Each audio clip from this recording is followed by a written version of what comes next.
오늘 선포하실 하나님의 말씀은 출애굽기 4장 1절에서 5절 말씀입니다. 출애굽기 4장 1절에서 5절 말씀입니다. 제가 봉독해 드리겠습니다. 모세가 대답하여 이르되 그러나 그들이 나를 믿지 아니하며 내 말을 듣지 아니하고 이르기를 여호와께서 내게 나타나지 아니하셨다 하리이다.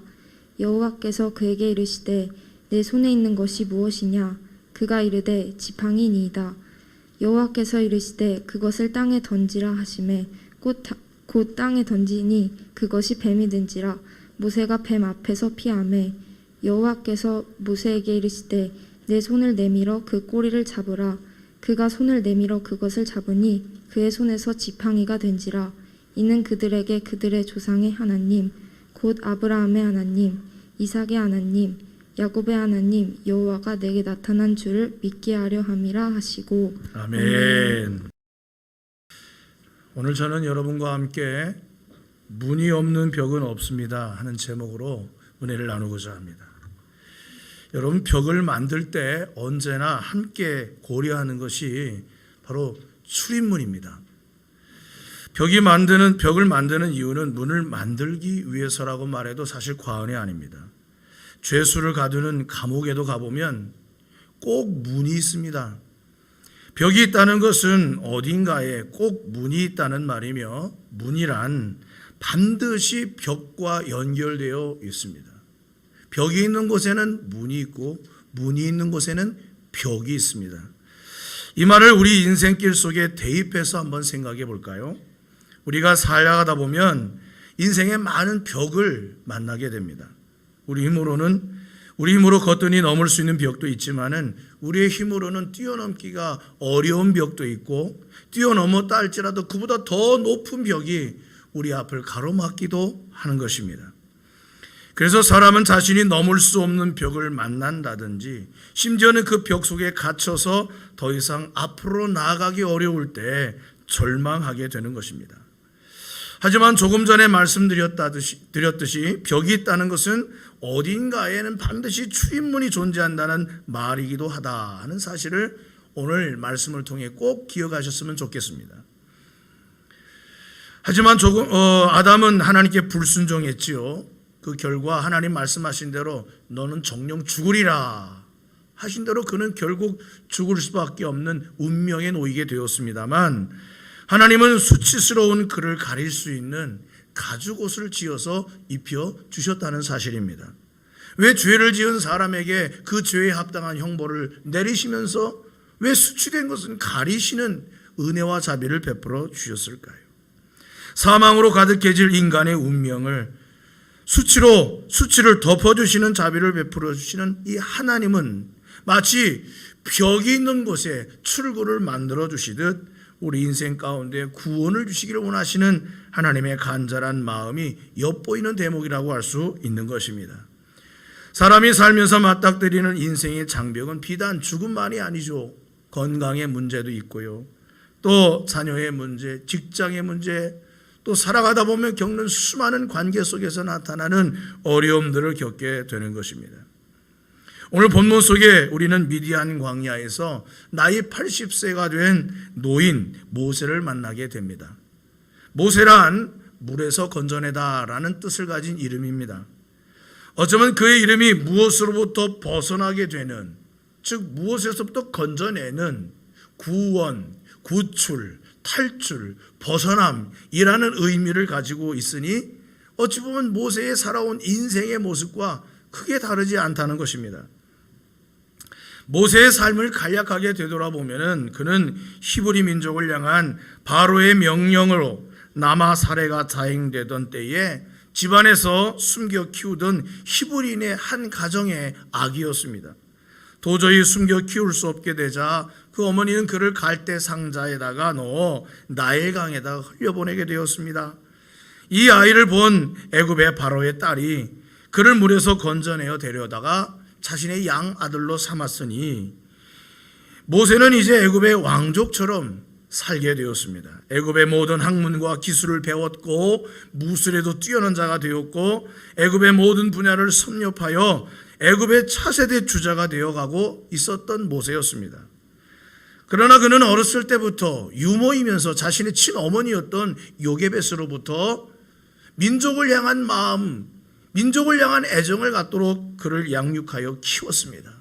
장차 네가 성장하여 이 나라의 큰 사람이 되면 너의 민족 히브리인들을 절대로 잊어서는 안 된다. 네 민족이 당하는 고통과 이 울분을 잊지 말고 기억하여 너가 나라와 민족을 위해 큰 일을 해야 된다라고 아마 귀가 닳도록 그는 들었을 것입니다. 그래서 그런가 모세는 나이가 40이 되었을 때 자기 동족을 돌아볼 생각을 가졌다는 것입니다. 이게 우연히 그런 정체성을 가진 것이 아니라 어머니로부터 아주 어렸을 때부터 그를 키우면서 그런 마인드와 생각을 그에게 심어준 이유가 있었기 때문인 것을 우리는 추측해 볼 수가 있는 것입니다. 그리고 언젠가 그는 나이 40이 되어 드디어 동족을 위해 뭔가를 내가 해야 되겠다 하는 생각이 들어 자기의 민족을 생각하게 되었습니다. 그는 동족을 위한다는 명목으로 히브리인을 때리는 애굽 사람을 쳐서 그만 살인까지 하게 되었습니다. 동족을 위한다는 결과가 결국 사람을 쳐 죽이는 범죄로까지 이어지게 되었던 것입니다. 사실 이것은 모세가 생각하지도 못했던 거고 기대하지도 않았던 바인 것입니다. 모세는 스스로 자기가 이토록 동족을 아끼고 위하려고 했으니 내 동족으로부터 내가 인정을 받고 내가 비록 히브리인의 이 애굽인의 왕국에 살고 있는 왕족처럼 보일 수 있지만 내가 그들의 동족임을 알고 나를 동족처럼 대우해주고 받아주었으면 좋으련만 오히려 동족은 사람을 쳐 죽인 이 애굽의 사람처럼 보이는 모세를 외면했고 너희가 지금 와서 네가 우리에게 마치 심판관과 판관처럼 행세하려 하느냐며 그를 배척하게 이릅니다. 모세는 자기의 비전과 뜻이 이처럼 한순간에 동족의 배척이란 장벽에 부딪히게 될 줄은 생각지도 못했습니다. 모세는 두려웠습니다. 무서웠습니다. 그는 애굽 사람도 아니고 그렇다고 히브리인 공동체에 들어갈 수 있는 사람도 아닌 이방인과 같은 그런 사람이 되고 말았습니다. 바로는 애굽인을 죽인 장본인 모세를 체포하라고 체포령이 떨어진 가운데 더 이상 모세는 애굽에 머물 수 없다고 판단하여 그는 미디안 광야로 피신을 하게 되었습니다. 지도상으로 보면 애굽이라는 이집트라는 나라가 있고 이집트 옆에 작은 반도가 있는데 그게 시나이 반도입니다. 그리고 그 반도를 지나면 사우디아라비아, 지금의 사우디아라비아가 나오는데 그 사우디아라비아의 서쪽 한 구퉁이가 미디안 광야인 것입니다. 그러니까 모세는 애굽으로부터 시나이 반도를 건너 저 멀리 있는 애굽인의 손이 닿지 아니하는 미디안 광야까지 그는 도망하여 피신했던 것입니다. 그래서 어느새 애굽에서 피신 나온 지 그리고 미디안 광야에서 살아온 지도 40년 세월이 흘러가고 있었습니다. 그 사이 모세는 애굽인에 대한 애굽에서의 야망도 동족인 히브리 민족의 구원이라는 이상도 미디안 광야바람에 다 날려보내고 그저 평범하게 그지없는 한낱 양치기로 그는 80생애를 살고 있었습니다.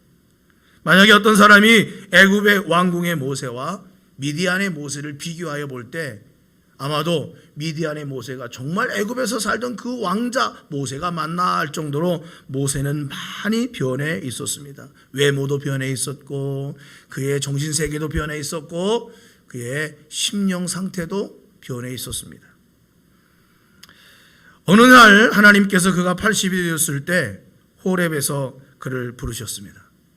그 부르신 이유는 이스라엘 백성을 향한 출애굽의 역사를 이제 본격적으로 시작하기 위해서였습니다.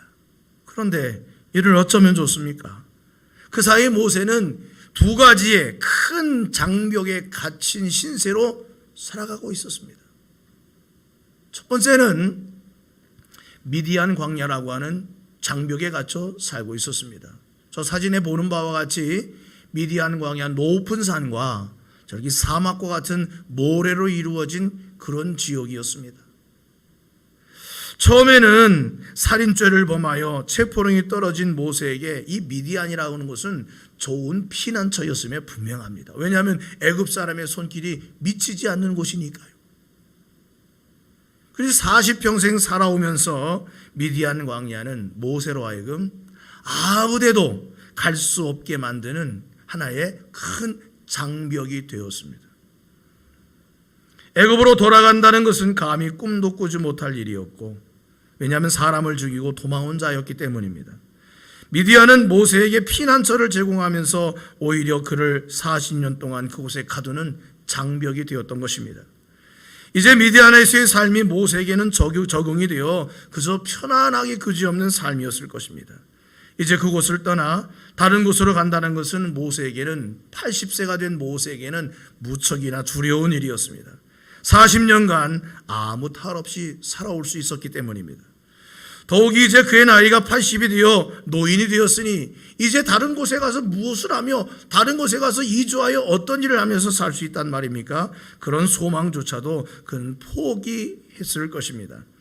아무것도 도전하고 싶지 않을, 아무것도 도전할 수도 없는 환경 속에 함께 묻혀버린 모세의 인생이었습니다. 여러분, 사람이 꿈을 접게 되는 가장 큰 몇 가지 요소를 생각해 보면 첫 번째가 환경적인 요소입니다.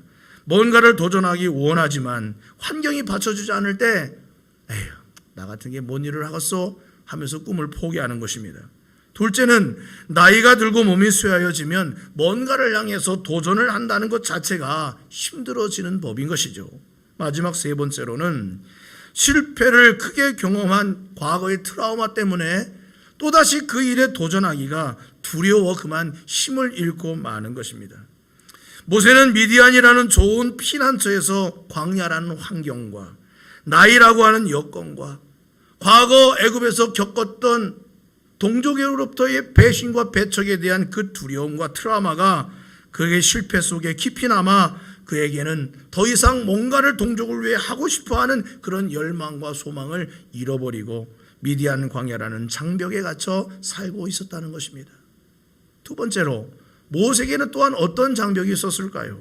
그것은 바로 자기 자신인 것입니다. 사람이 오랫동안 한 곳에 정착하며 살면 좋은 점도 있지만은 단점이라고 하면 미래를 향한 꿈을 꾸려하지 않고 안주하고 싶어진다는 것입니다. 더욱이 과거의 실패의 트라우마가, 좌절의 트라우마가 그에게 깊이 박혀 있다고 한다면 무엇에 도전한다는 것은 좋은 줄 알고 옳은 줄 알면서도 하기가 어려운 것입니다. 그래서 점점 꿈을 꾸지 않게 되고 꿈을 꾸려 하지 않게 되는 것입니다. 모세는 미디안에서 사는 40년 세월 속에서 민족을 향한 구원의 꿈을 다 광야의 모래바람과 함께 날려보냈습니다.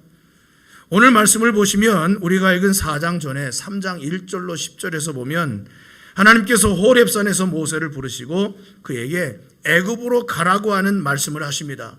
그리고 왜 가야 하는지 이유와 그 뜻을 전하시는 하나님의 말씀이 기록되어 있어요. 그래서 이 출애굽기 3장 1절로 10절을 쭉 읽다 보면은 하나님은 마치 꿈에 부푼 아이처럼 이제 모세를 통해 이스라엘을 애굽에서 벗어나게 할 그 꿈을 꾸시면서 하나님은 소위 말해 조금 신나셨어요. 모세야, 이제 때가 됐어. 이제 가자. 내 백성을 네가 가서 이끌어내오라라.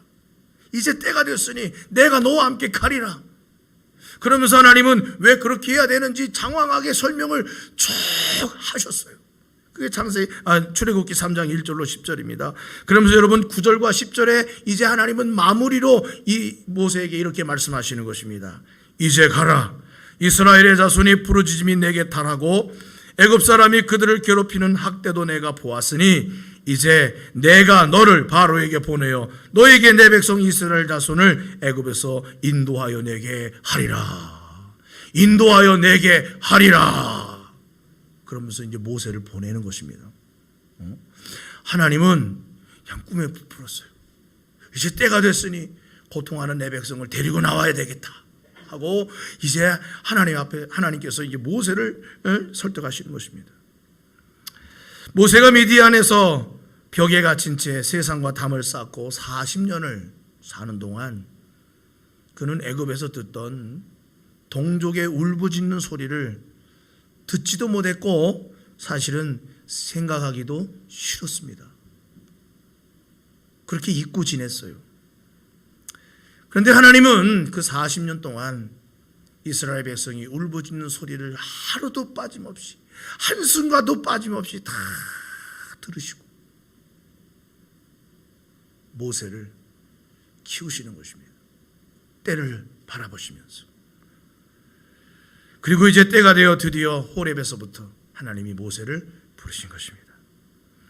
하나님은 그에게 하나님의 꿈을 설명하셨고 그리고 너를 통해 그 꿈을 이루고자 하니 가라고 하셨습니다. 그런데 모세가 뭐라고 대답했습니까? 모세가 하나님께 아뢰되 내가 누구이기에 바로에게 가며 이스라엘 자손을 애굽에서 인도하여 내리이까? 내가 누구이기에? 이 말이 모세가 자기 스스로를 어떻게 보고 있는지 우리가 딱 이해할 수 있는 말인 것입니다. 미디안 광야라는 벽에 갇힌 모세는 40년간 바로의 눈을 피해 안전하게 지낼 수 있었는지는 몰라도 그를 그 벽 속에, 자기 자신 속에 가둬버리는 시간이 되고 말았습니다.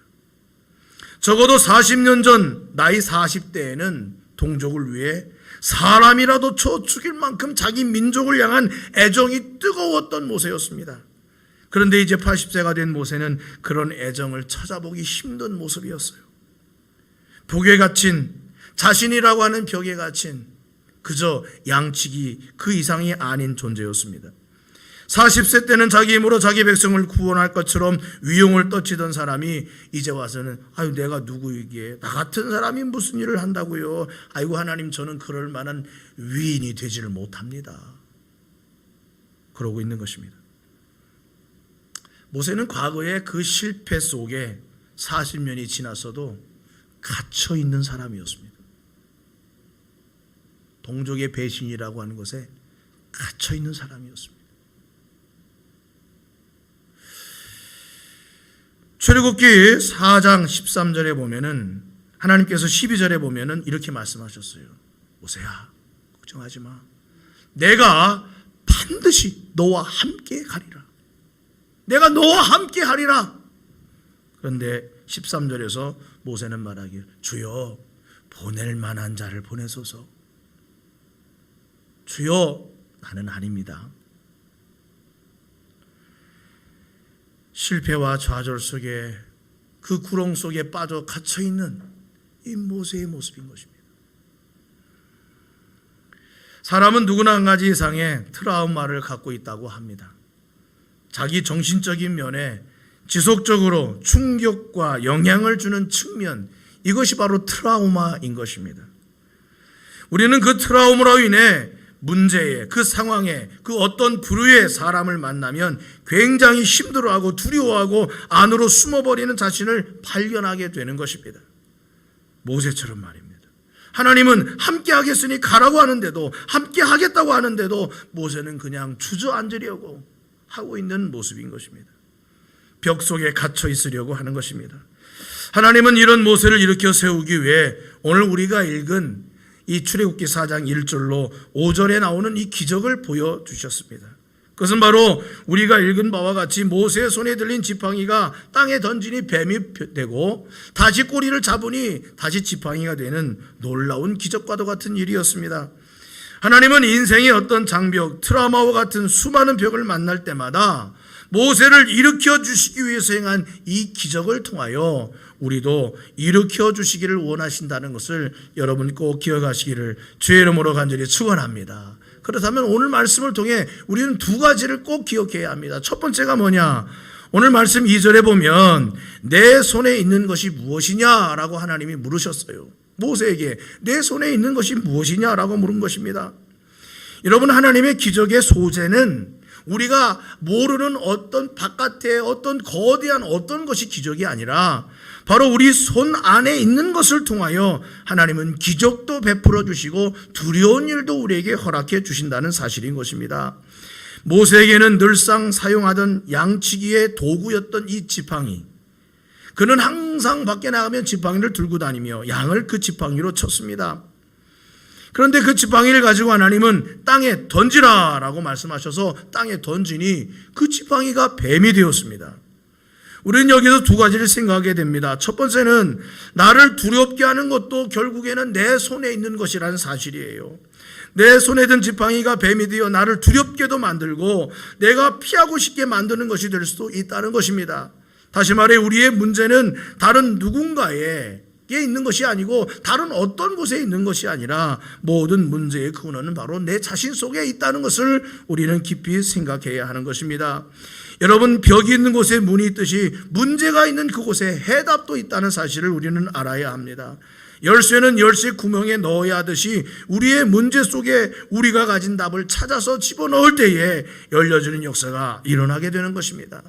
하나님은 때로 우리에게 답을 주세요. 야, 이거다 하고 답도 주시지만 우리가 그 답을 찾을 수 있도록 우리를 인도해 가시기도 합니다. 그래서 대부분은 답을 주시기보다는 답을 찾을 수 있게 인도해 가신다는 사실입니다. 아니 하나님, 폭풍이 일어날 줄 아시면 폭풍이 진즉 일어나지 않게 막아주시면 좋을 텐데 예수님의 제자들이 폭풍 중에서 죽을 둥 살 둥 어쩔 수 없어서 굉장히 힘들어할 때 그때야 주님 우리를 살려주시옵소서, 주여 일어나시옵소서, 우리가 죽게 되었나이다 이렇게 말씀해야 비로소 일어나서서 바다야 바람아 잔잔하라 꾸짖을 때 폭풍이 잔잔해지고 평온을 찾을 수 있었어요. 우리는 생각해 보아야 합니다. 왜 진작 폭풍은 일어나지 않게 하실 수는 없었을까? 왜 폭풍이 일어나 우리가 괴롭고 힘든 후에야 비로소 주님을 바라보고 의지할 때야 비로소 그 폭풍을 멈추게 하시는 것일까? 사랑하는 성도 여러분이요, 열쇠는 다른 데 있지 않아요. 내가 가지고 있는데 이것을 구멍에 넣어야 하는 것입니다. 주님은 우리에게 답을 갖게 하시는 것입니다. 여러분, 아무 일도 일어나지 않으면 아무 일도 없어서 좋겠지만은 아무 일도 일어나지 않는다는 것은 믿음이 일어날 수 있는 기회를 우리가 상실한다는 이야기이기도 한 것입니다. 폭풍이 일어나 괴롭지만 그 폭풍 속에서 주님을 찾으니 주님이 그 문제의 해결을 허락해 주심으로 말미암아 우리는 주님이 살아계심을, 제자들은 주님이 진정으로 능력자이심을, 구원자이심을 깨닫게 되는 것입니다. 모세의 문제는 그 문제에 대한 해답은 바로 다른 데 있는 것이 아니라 모세 안에 있는 것입니다. 하나님은 모세의 손에 들려있는 지팡이가 모세를 돕는 지팡이가 될 수도 있게 하시고 때로는 그 지팡이가 뱀으로 변하여 모세를 두렵게 하는 문제가 될 수 있게도 하실 수 있는 분이라는 사실입니다. 다시 말해 모든 문제와 해결은 다른 데 있지 않고 우리 손에 들려있는 것 중에 있다는 사실이에요. 두 번째로는 두려운 일은 피하면 해결을 못합니다. 어떻게 해야 됩니까? 맞닥뜨려 맞짱을 떠야 하는 것입니다. 오늘 본문의 말씀에 보면은 주님께서 말씀하시기를 4절에 내 손을 내밀어 그 꼬리를 잡으라 라고 말씀하셨어요. 여러분, 뱀을 보신 일이 있으시죠? 우리 지방의 어떤 목사님은 서울에서 사시다가 여기 시골로 목회를 이제 나오셨어요. 나오신 지 한 1, 2년 되셨는데 자기는 여기 와서 뱀을 처음 봤다 그래요. 그래서 질색하고 놀라셨다고 얘기를 하면서 그 교회에서 교육자를 하시는데 간증을 하더라고요. 목사님들, 저는 뱀을 여기 와서 처음 봤습니다. 깜짝 놀랐습니다. 제 속으로 웃었습니다. 저는 어렸을 때 늘 뱀을 보고 살았고 뱀을 만지고 살았고 뱀을 던지고 살았고, 죄송합니다, 뱀을 죽이고 살았는데 여러분, 뱀이라고 하는 게 사실 우리나라 뱀들은 작아서 그렇게 무섭진 않지만 제가 신혼여행을 태국으로 갔었는데요.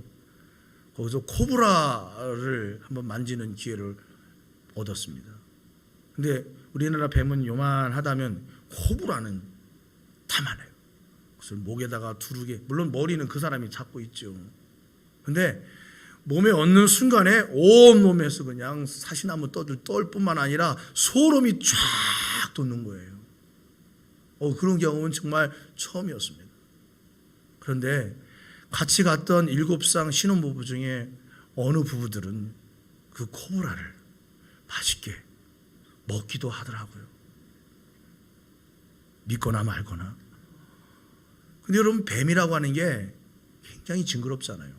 내가 가지고 있던 지팡이가 뱀으로 변했을 때 모세도 저절로 광야에서 아주 날고 긴 사람인데 그는 모세가 뱀을 볼 때 피했다고 그랬습니다. 내 손에 있던 것이 나를 두렵게 하는 문제가 되어버렸기 때문이에요. 근데 피하고 있는 모세를 향해 하나님이 하신 말씀입니다. 네 손을 내밀어서 그 꼬리를 잡으라 하셨어요. 두렵고 피하고 싶은 일에 우리는 피하고 외면하고 자꾸만 비껴가고 싶은 것입니다. 근데 하나님은 뭐라고 말씀하십니까? 맞서라는 것입니다. 그러나 방법은 지혜롭게 해야 합니다. 원래 뱀을 제압할 때는 머리부터 잡는 게 아니에요. 머리를 잡으려다 손을 내밀면 물리는 것입니다. 어떻게 합니까? 뒤로 돌아가서 꼬리를 잡아야 돼요. 꼬리를. 안 해보셨죠? 꼬리를 잡아서 흔들면 뱀이 꼼짝 못하는 것입니다. 꼬리를 잡으라고 그랬어요. 꼬리를 잡는 순간에 뱀은 다시 손 안에 있는 지팡이가 되어버렸습니다. 두렵게 하는 문제, 어려워하는 문제, 우리를 얽어매는 트라우마 같은 벽, 이것을 두려워하지 말아야 합니다. 하나님이 주시는 믿음과 용기로 담대하게 맞서서, 왜냐하면 그 속에 다 출구가 있어요. 문이 있어요. 우리를 막아서는 것 같지만 문은 다 있다는 말입니다. 그러므로 맞닥뜨려 손을 내밀듯 맞닥뜨리고 담대하게 나아가게 될 때에 하나님은 출입구를 발견하게 하시고 벗어나게 하신 역사가 일어나게 될 줄로 믿습니다. 사랑하는 성도 여러분, 인생의 수많은 벽을 우리는 살아가면서 만나게 됩니다. 그 벽 속에 갇혀 아무것도 할 수 없다고 느끼며 좌절하며 아무것도 하려고 하지 않는 무기력함 속에 빠진 우리가 되어서는 안 되는 것입니다. 하나님도 그것을 절대로 기뻐하지 않으시는 것입니다. 내가 누구이기에 그런 일을 합니까? 나는 못하니 다른 사람 찾아보세요 라고 말하고 있지는 않은지요? 하나님은 사람이 없어 일을 못하시는 분이 아닙니다. 하나님은 그 누구라도 사용하실 수 있고 사용하게 만드실 수 있는 분인 것입니다. 하지만 하나님이 하시는 일은 무엇입니까? 바로 연약한 우리와 같은 사람을 당신의 온전한 하나님의 사람으로 세워가시는 것이 하나님의 하시는 일이에요. 하나님이 모세를 보고 야 모세야 너 그거밖에 안 되는구나 40년 동안 연단 받으라 그랬더니 벽 속에 갇혀서 조그만 생쥐가 되어버렸구나. 내가 너 같은 걸 어떻게 쓸 수 있겠니? 다른 사람 찾아봐야 되겠다 하고 하나님이 그렇게 모세를 포기하셨습니까? 하나님은 그러지 않으셨어요.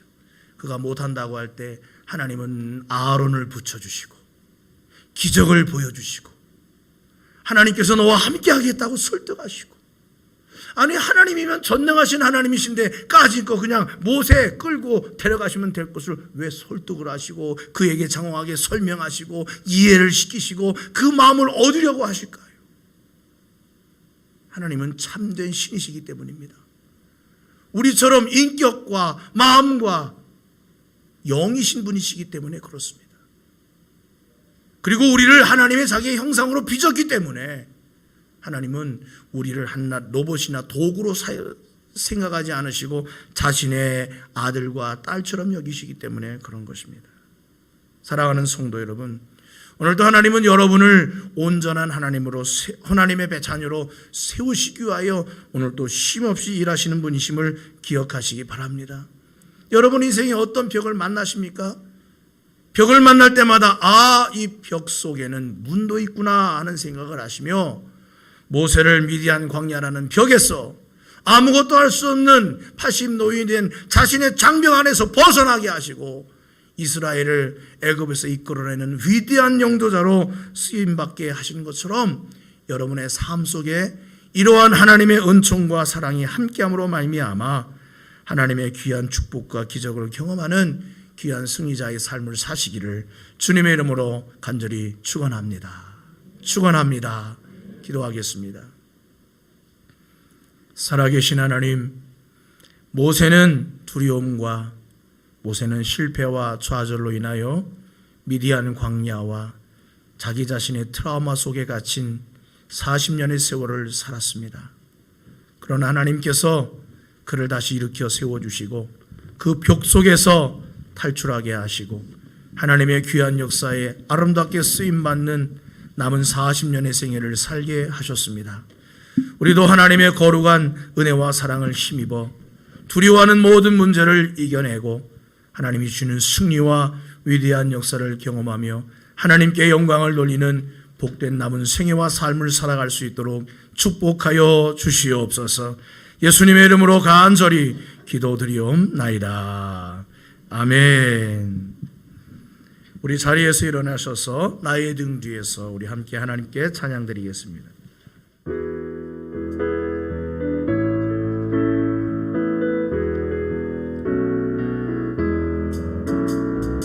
나의 등 뒤에서 나를 도우시는 주, 나의 인생길에서 지치고 고나여 매일처럼 주저앉고 싶을 때 나를 밀어주시네.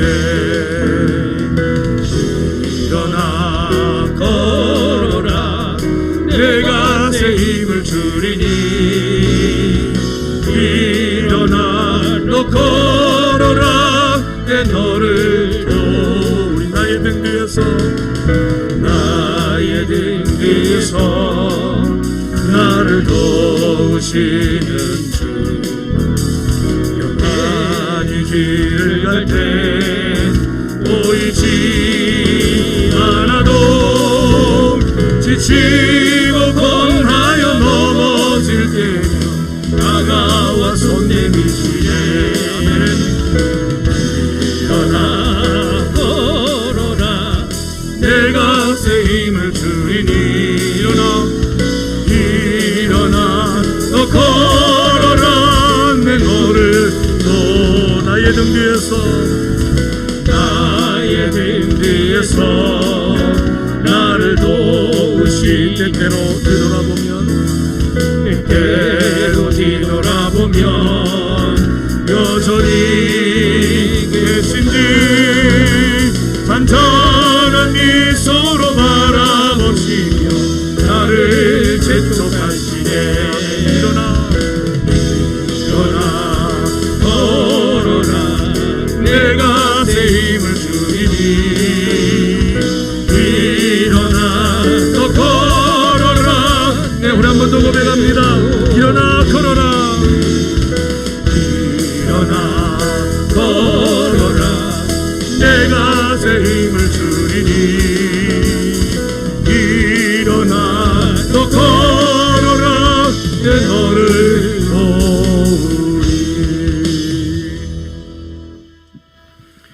이제는 우리 주 예수 그리스도의 은혜와 하나님 아버지의 크고 넓으신 사랑하심과 성령님의 힘 주시고 능력 주시고 능히 할 수 있다라고 우리를 인도하시는 거룩한 은총이 오늘 주님 앞에 믿음으로 예배를 드리고 삶으로 돌아가는 모든 성도들의 각 심령 위에와 저들이 살아가는 인생의 발걸음 속에, 그리고 가정과 살아가는 모든 일터 가운데, 그리고 이 나라와 민족 열방과 세계 가운데 이제로부터 영원토록 함께하여 주시기를 간절히 축원하옵나이다. 아멘.